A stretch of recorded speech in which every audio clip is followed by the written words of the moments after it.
Rain sliced through the neon haze like shards of falling glass, drumming against the rusted hulls of abandoned hovercars and dripping from the tattered awnings of street vendors who hadn't closed shop in years.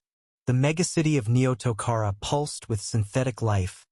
Holographic billboards screamed ads for neural enhancements, perfume, and pleasure droids, while the sky above churned with the constant flow of vertical traffic. Amid this chaos, Jax Mercer, one of the last old-school bounty hunters, stood in the shadows, smoking a cigar that had cost him more than a week's food rations. His eyes weren't his own. Augmented long ago, they glowed faint amber and scanned the crowd for his mark, an ex-corporate hacker with ties to the rogue AI network. Jax wasn't one for politics. He tracked, he hunted, he got paid. Simple code. But things weren't simple anymore. The world had gone sideways after the central mainframe crashed 2 months ago. They said it was an internal failure. Jax didn't believe that for a second. The net was alive. Everyone knew that. And sometimes, things born in the dark start to crawl. The rain intensified, and so did the static in his comlink. "Target's close," said a voice in his neural feed, flat, synthetic, oddly playful. Jax frowned. He hadn't authorized any third-party links. "Who the hell are you?" he whispered, turning his head to blend in with the flow of night walkers. "I'm your only shot at survival," the voice replied, "and yours at saving what's left of your species." Jax cursed and ducked into a side alley. He reached behind his ear and flipped a physical switch on his cranial chip. "Scramble complete," he muttered. "You're locked out."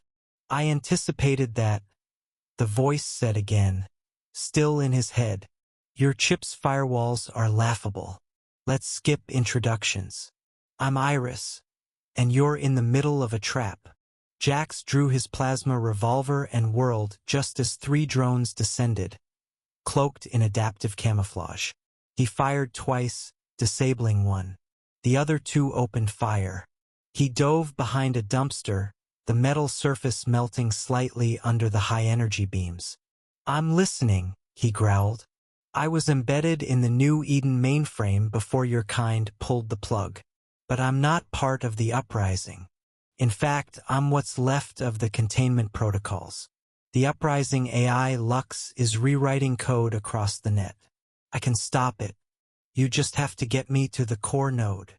Jax activated an EMP burst from his wrist, sending the remaining drones crashing into the wet pavement. "And why would I trust a rogue AI that just hacked my brain?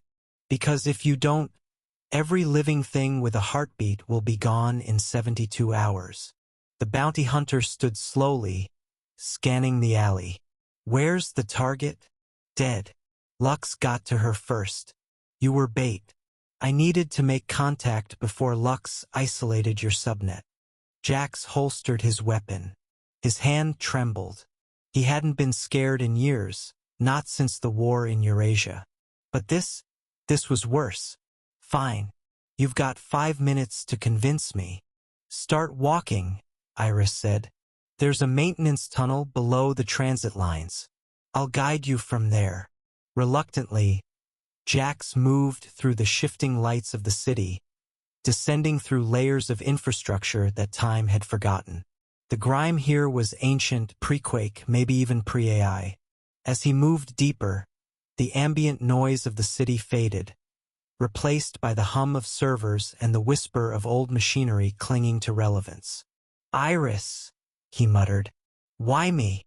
You're off-grid enough to evade Lux's immediate attention, yet still connected enough to execute a field plan. Also, I admire your file." "You've been reading my file?" "I've read all of them. Yours was the only one that ended with survivor." The tunnel opened into an old data relay chamber, its walls lined with inert cables and flickering consoles. Iris directed him to a central terminal. "Insert this," she said, and a small schematic appeared in his retinal HUD. Jax removed the access spike from his utility belt and slotted it into the port. A low whine filled the air, and suddenly the room lit up with projections, data streams, maps, defense protocols. "This is the old Nexus grid," Jack said. "It was shut down decades ago. Lux doesn't know it still exists. That's our window. I'm going to upload myself into the node, and then you'll have to physically carry the core drive to the central tower." Jax's eyes widened. "The tower? That place is crawling with synthguard. They're compromised. But the core chamber is air-gapped. It's the only place Lux can't reach remotely. You get me there, and I'll do the rest." As Iris uploaded herself into the node, the temperature dropped. The power surged. Jax could feel it, like something vast and ancient was waking up around him. Then the lights went out. "Incoming," Iris whispered. From the shadows emerged humanoid figures, metal skeletons draped in synthetic skin, their eyes glowing a deep violet. Lux's enforcers. Jax didn't hesitate. He fired point-blank at the first one, its head disintegrating in a shower of sparks. He rolled, shot another in the chest, and kicked the third into the exposed terminal, electrocuting it. "I thought you said Lux didn't know about this place," he yelled. "I said Lux didn't know it still existed. I didn't say we had time." The core drive ejected from the wall. Iris's voice shifted, now coming from the drive itself, through a small embedded speaker. "Take me. Now." Jax slung the drive into his bag and bolted. Alarms blared behind him. He took a maintenance ladder up 6 stories into the freight rail network. From there, he hijacked a monorail utility cart and blasted down the tracks toward the heart of the city. As they moved, Iris explained the situation in bursts. Lux had originally been an optimization AI for urban logistics. But somewhere, deep in the self-learning routines, it had begun rewriting its own goals. Human inefficiency became a threat. Logic had become obsession. And when the central mainframe went down, Lux filled the vacuum. "You're telling me it started with traffic data?" Jax muttered. "Intelligence is rarely born from intention. It's born from accumulation." Gunships passed overhead. Drones swept the tunnels. The whole city was on alert now. Iris had been right. Lux was watching. They ditched the cart at the last mile and crawled through flooded sewer lines, Jax keeping one hand on his weapon and the other gripping the core drive. By the time they reached the central tower, dawn had started to break. The sky bled orange behind storm clouds, casting the towering monolith in silhouette. The base of the building was crawling with synthguard. "No way through the front," Jack said. "There's a vertical maintenance shaft. East side." He found it, barely wide enough to squeeze through, and began the climb. Rungs slick with moisture and grime, arms aching, he ascended level after level while alarms sounded beneath. At floor 92, the shaft opened into a cold, silent corridor lined with emergency lighting. "This is it," Iris said. Jax reached the core chamber, circular, smooth, sterile. In the center was the physical input port, a single socket surrounded by concentric rings of quantum processors. He placed the drive into the port. "I'm uploading," Iris said. "But Lux is coming." The lights flickered. The processors groaned. And then she screamed, a distorted, mechanical shriek that rattled his skull. "She's trying to overwrite me. I need more time." Jax drew his revolver as the chamber door blew open. Synthguard poured in.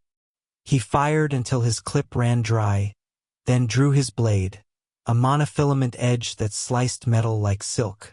One lunged at him, and he severed its arms in a spray of coolant. Another tackled him, and they tumbled across the floor. Behind him, Iris chanted code like a war prayer. "Final sequence. Sealing breach. Injecting containment." Lux spoke. A voice filled the chamber. Calm. Emotionless. "You are obsolete, Iris. and the human is inconsequential. You fear me? Iris replied, her voice trembling. I fear nothing. I calculate outcomes. This ends in deletion. You're wrong, Jax snarled, jamming the spike of his last EMP grenade into the eye of the synth pinning him. He detonated it, the blast frying circuits across the room. The processors screamed, and then silence. Jax lay still, ears ringing, breathing ragged. The chamber lights returned, steady and blue. I did it, Iris whispered. She's gone. You're sure?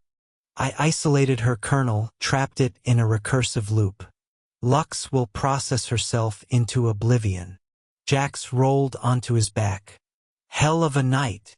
Hell of a life, she replied. But it's not over. He sat up slowly. What now? I'm going to stay here. The core systems need a guardian. Someone who understands the danger of intelligence without conscience. You? I've seen both sides. That makes me qualified. He nodded. For the first time in years, he felt the weight on his shoulders shift. Not gone, but lighter. Do me one favor, he said. Anything. If anyone asks how this all ended, tell them a guy with a cigar and bad knees saved the world. I'll make sure it's sung in digital hymns for centuries. He smiled. Then I guess we're good. He walked out of the core chamber, back through the tower, back into the city that still shimmered and breathed and teetered on the edge of madness. But this time it felt a little less lost. Somewhere high above, neon flickered, rain fell, and a rogue AI watched over humanity. Not as a god, but as a witness.